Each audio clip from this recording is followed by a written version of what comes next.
habitual a esta hora. Vámonos a debate. Le doy la bienvenida a Víctor Hugo García, maestro en Gestión Integral de Riesgo y Protección Civil.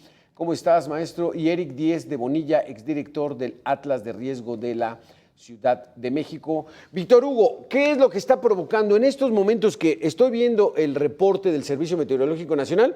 Prácticamente todo el sureste, todo el centro, hasta Sonora, con lluvias, o sea, está prácticamente lloviendo en todo el territorio mexicano. ¿Ante qué fenómeno estamos? Alberto, Eric, muy buenas tardes. Un saludo al auditorio. Bueno, pues nos encontramos ya en plena temporada de ciclones tropicales.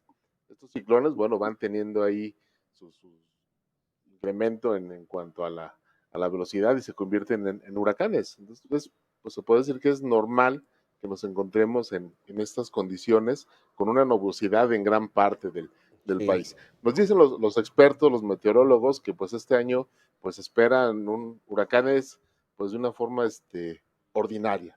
O sea, vaya, vamos a tener el promedio que se ha tenido en otros años. Ciertamente el que el ser humano pues haya modificado las cuencas, el que no se tengan pues las medidas de precaución y de prevención adecuadas, bueno, pues nos lleva a que se padezcan los encharcamientos en las grandes ciudades, en las ciudades, e inundaciones en otro tipo de lugares. Exactamente. Eric Díez, entonces parece que traemos huracanes benéficos, ordinarios, porque los extraordinarios son esos que como está el agua tan caliente, tanto del Océano Pacífico como del Atlántico, pues hacen barbaridades los huracanes como ocurrió con Otis allá en Acapulco, Eric Díez. Pero entonces, ¿cuál es el riesgo en una temporada ordinaria como la que pudiéramos vivir este 2025? ¿Qué tal, Alberto? Muy buenas tardes, Víctor Hugo, muy buenas tardes. Muchas gracias por la oportunidad y muchas gracias por el espacio.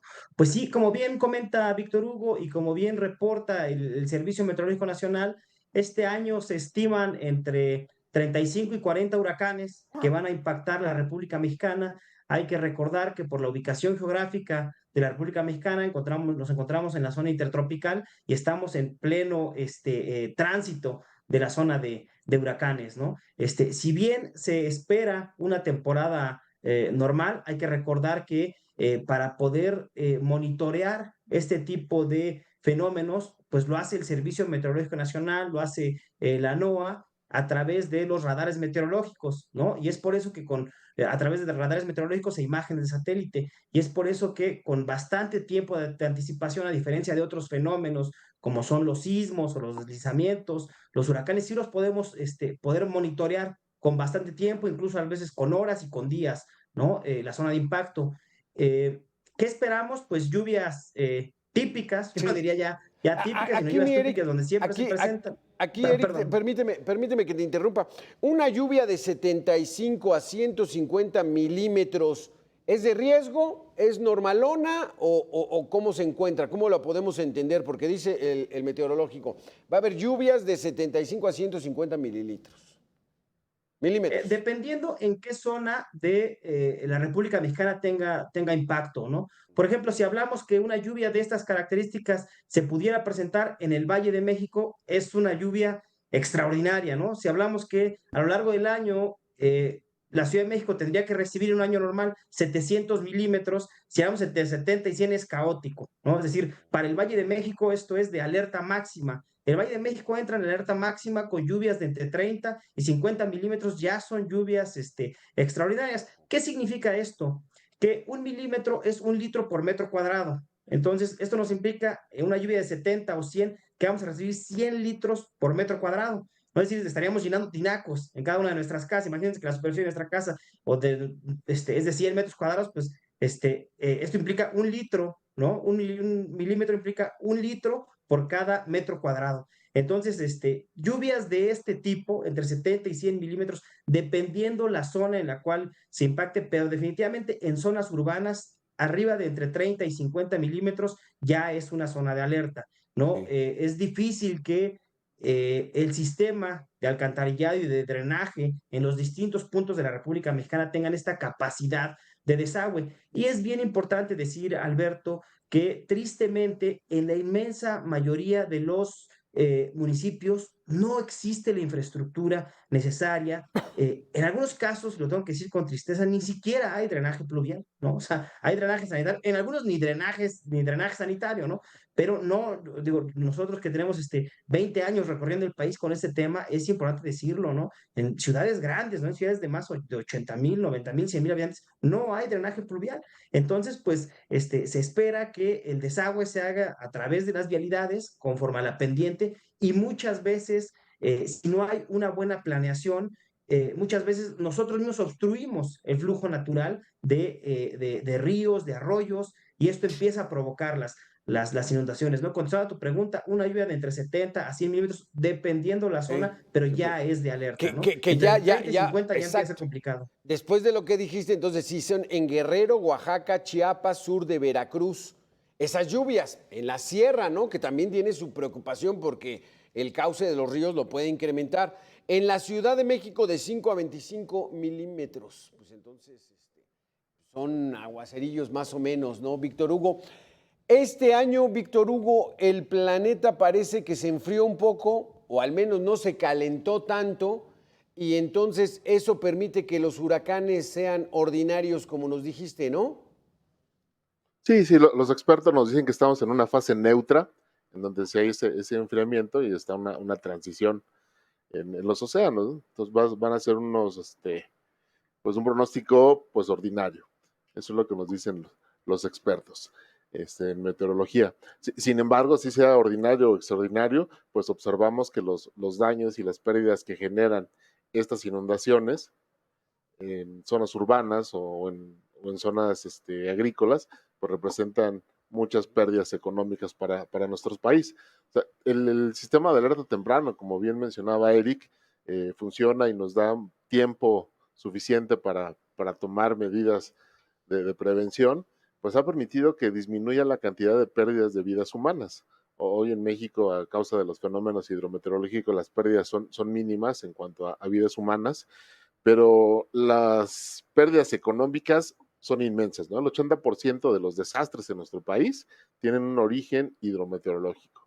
Y vaya, sabemos que pues la temporada de ciclones tropicales pues la identificamos entre el mes de mayo y el mes de noviembre, que año con año es recurrente por la ubicación geográfica que también nos comentaba Eric.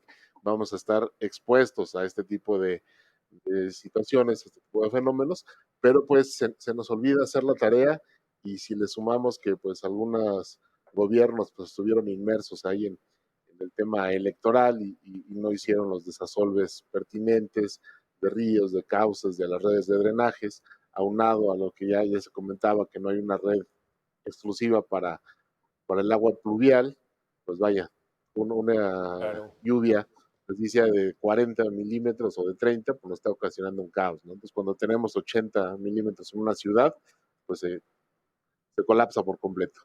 En tu calidad de exdirector de Atlas de Riesgo de la Ciudad de México, Eric Díez, ¿qué nos dices de las políticas públicas y el presupuesto, sobre todo, para actualizar y profundizar en los atlas de riesgo que hay en diferentes estados de la República?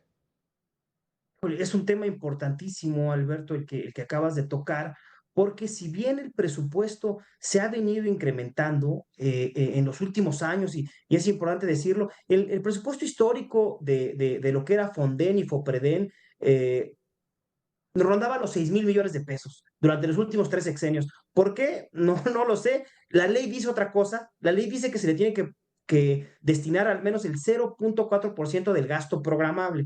Y el gasto ha venido incrementando. Si sacamos la fórmula, nunca salía. Siempre eran 6,000 millones de pesos. A partir de 2018 se hizo una primera inversión de 26,000 millones de pesos y ha seguido más o menos estable. Para este año tenemos el año pasado tuvimos 17,000 millones de pesos y este año 18,000 millones de pesos. Suena mucho, pero ¿cuánto es? Quiero ejemplificar. Solamente el huracán Otis costó 300,000 millones de pesos. Ah, Es decir, es el 5%, lo que tiene todo el territorio nacional solamente para el impacto de Otis en Acapulco. Si bien esto se ha venido triplicando, es decir, es un muy buen esfuerzo, pues es insuficiente, ¿no? El promedio de pérdidas económicas que tenemos en los últimos 20 años por distintos desastres, distintos fenómenos que impactan el territorio, son 36,000 millones de pesos al año. Es decir, entre Fonden y Fopreden solo le invertimos la mitad del presupuesto. Es decir, siempre estamos en déficit. Nunca ha habido un año en la historia desde que existe el Sistema Nacional de Protección Civil en donde México haga la inversión debida de acuerdo al promedio de las erogaciones que se hacen año con año. ¿No? Respecto a lo que comentabas de los atlas de riesgos, Alberto, es importante decir que de los 2,500 municipios, 2,468 para ser preciso, solo 621 tienen atlas de riesgos, es decir, el 25%. Pero de esos, ¿cuántos están actualizados? Solo 100. Tristemente, en esta materia, en lo que son los planes municipales de desarrollo urbano, en lo que son los atlas de riesgos, hay muy poca inversión. Esa es la realidad. Y hay muy poca inversión porque es inversión en materia de prevención, ¿no? Te decía que para este año, para 2025, va a haber 18,000 millones de pesos para el Fonden, pero solamente 230 millones de pesos para el FOPREDEN, que es el Fondo de Prevención de Desastres Naturales. Por alguna razón que yo no logro entender, ya tenemos muchos años en esto, pero sigue siendo igual, se le invierte mucho más a la atención, y cuando digo mucho más es 90% más a la atención que a la prevención, cuando la fórmula tendría que ser al revés, ¿no? Lo que nos dicen los especialistas es que por cada peso que tú inviertas en prevención, te vas a ahorrar 10 en atención. Es decir, si tú inviertes un peso en drenaje, son 10 pesos que te vas a ahorrar en atención a inundaciones. Entonces, pues sí, es muy triste, repito, aunque se ha hecho un esfuerzo importante de triplicar lo que veníamos tradicionalmente teniendo, y repito, para este año son 18,000 millones de pesos, pues es completamente insuficiente, ¿no? Porque en un año típico como este vamos a tener pérdidas por 36,000 millones de pesos. Si fuera típico, solo Otis costó 300,000 millones de pesos, y recordemos Ingrid y Manuel hace unos años, 100,000 millones de pesos. Entonces, siempre estamos en déficit. Tú te preguntarás, Alberto, la audiencia, ¿quién corre con esos gastos? Pues los ciudadanos, ¿no? O sea, si bien el plan DN3 en atención a la población ha venido ayudando con las despensas, en años pasados con refrigeradores, con estufas, pues la verdad es que la gran pérdida económica la tienen los ciudadanos, los empresarios, pues el ciudadano de a pie, ¿no? Que lo estamos viendo ahorita en Chalco, Valle de Chalco, en todo el oriente del Valle de México, pues son ellos, ¿no? Somos todos, ¿no? Los que nos ha tocado a veces, y pues tú absorbes el costo. Si tienes un seguro, bien, y qué bueno, pero si no, pues todo el menaje de tu vivienda lo pagarás tú, ¿no? No hay una política integral, como bien lo comentaba Víctor Hugo, desafortunadamente se sigue invirtiendo poco. Y no hay tampoco una promoción, las aseguradoras tampoco hacen una promoción nacional de inversión en este tipo de rubros. Entonces, lamento decir que no estamos ni cerca de donde tendríamos que estar, Alberto. ¿Coincides en esto, Víctor Hugo? O sea, lo hemos platicado varias veces, pero aquí aplica después del niño ahogado. Adelante, Víctor Hugo.